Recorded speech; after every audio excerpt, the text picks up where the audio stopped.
We all want more money, right? We want the freedom, we want the no worries, the stress-free life that comes with more money. In this video, I'm going to share with you a few tips and a few mindsets that can really help shift the way you think about your finances and your money so that you can attract more, hold on to it longer, and follow and chase the dreams that you've always wanted to do. Hey everyone, welcome back to my channel. If you're new here, my name is Meredith Rhines. I'm a budget and financial strategist, a certified financial planner, a mom, a wife, and an all-around busy, multi-passionate woman who loves helping families learn how to manage their money so they can stop living paycheck to paycheck, start paying down their debt, and living a life they've always dreamed of. In this video, I'm going to talk to you about financial mindsets and how the wrong mindset could be holding you back and keeping you from living the life you don't want to live. Before we start, I want you to close your eyes. I want you to imagine what your life would be like if you didn't have money problems or stress that came from the lack of money you might be experiencing. Imagine what a debt-free life would look like. What kind of home would you have? What activities would your kids be able to do? What kind of car would you drive? Where would you travel? I have 4 mindsets that I want to share with you today that I think will really help you just start focusing in on exactly what you want and shifting the way you think about money so that you can attract more and keep it longer. The first mindset, our wording. The way we talk to ourselves, the way we talk to our spouse, even talk to our family and friends about money really has a serious impact on how we perceive it. So for instance, a lot of times you might find yourself saying, I can't afford that right now. Or, ugh, I hate that I have to pay rent again. Or I have to send in my mortgage again. Instead of thinking of life like negatively, let's start putting a positive spin on it. I get to pay rent. I get to live in this house that shelters my family, that my children have a room in, that they get to go to bed in each night. I get to pay that mortgage. I get to pay that rent. Or instead of saying, I can't afford that, saying, I choose not to spend my money on that.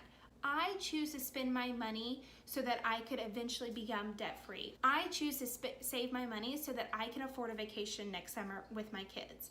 I'm sure that you could probably afford whatever it is that you're saying we can't afford, but you're choosing not to. You're choosing a better life for you and your family. So here's kind of a few examples that I want you to stop saying and start putting a positive spin on. Instead of saying I can't, say, I choose to. Saying, I have to, I get to. Instead of saying, I'll try to save more, flip it and say, I will save more. I will pay off this credit card. I will take a trip with my kids next summer. I will get to do so many things that I dream of because I'm choosing to budget my money wisely. The second mindset is I want you to change how you perceive the value you create. Meaning, instead of looking at life like I have to go to work, I have to do this job, I have to, if you own a business, I have to do these certain tasks to make this money. But in reality, what it is you are not charging for your time, you're charging for the value you create. For instance, if you are a business owner and your job is social media management, you are not charging for the time it takes you to manage because hopefully you would become efficient at that. You're charging the value that you are giving to another business, that you are charging the value of your time, the value of what you're creating. The third mindset is I want you to have a giver's heart.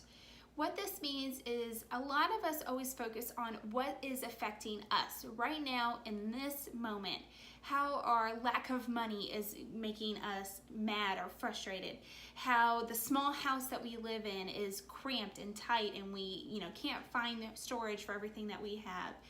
What I want you to do is I want you to focus on giving. I want you to give to those that need it more than you. And trust me, there are people out there that need it more than you need it. So I want you to have a giver's heart, because when you are willing to give, then you are able to receive and you are able to get more out of the value out of your life, out of your money, because you are willing to give it. Now, that does not mean I want you to give away every cent that you have, sell all your belongings and give it to charity. That is not what I'm talking about here.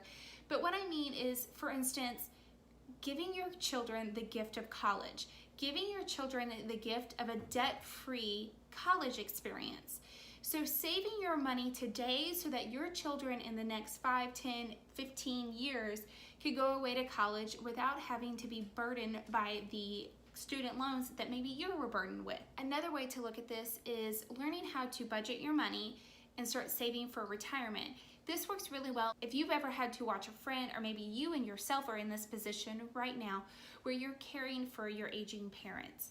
Maybe you decide today that that's not what you want to do for your children. Maybe you want to be able to retire and afford the home health, or afford the long-term care, or afford so that you don't have the financial stress added to your children that maybe is happening to your friend, or maybe that is even happening to you.